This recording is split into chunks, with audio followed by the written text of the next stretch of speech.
ہلال نے بیان کیا ان سے عطا بن یسار نے اور ان سے ابو سعید خدری رضی اللہ عنہ نے کہ رسول اللہ صلی اللہ علیہ وسلم ممبر پر تشریف لائے اور فرمایا، میرے بعد تم پر دنیا کی جو برکتیں کھول دی جائیں گی، میں تمہارے بارے میں ان سے ڈر رہا ہوں کہ کہیں تم ان میں مبتلا نہ ہو جاؤ۔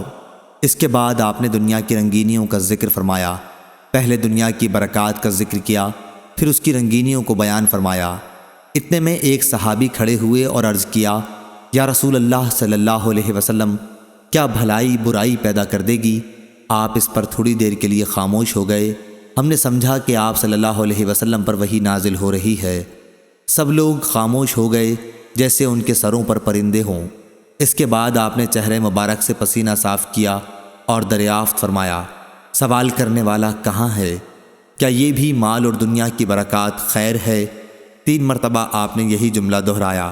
پھر فرمایا، دیکھو بہار کے موسم میں جب ہری گھاس پیدا ہوتی ہے، وہ جانور کو مار ڈالتی ہے یا مرنے کے قریب کر دیتی ہے، مگر وہ جانور بچ جاتا ہے جو ہری ہری دوب چرتا ہے، کوکھیں بھرتے ہی سورج کے سامنے جا کھڑا ہوتا ہے، لید گوبر پیشاب کرتا ہے، پھر اس کے ہضم ہو جانے کے بعد اور چرتا ہے۔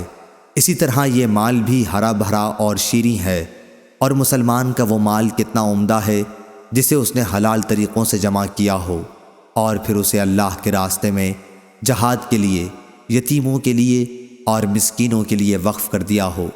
لیکن جو شخص ناجائز طریقوں سے جمع کرتا ہے تو وہ ایک ایسا کھانے والا ہے جو کبھی آسودہ نہیں ہوتا، اور وہ مال قیامت کے دن اس کے خلاف گواہ بن کر آئے گا۔ صحیح بخاری حدیث نمبر 2842۔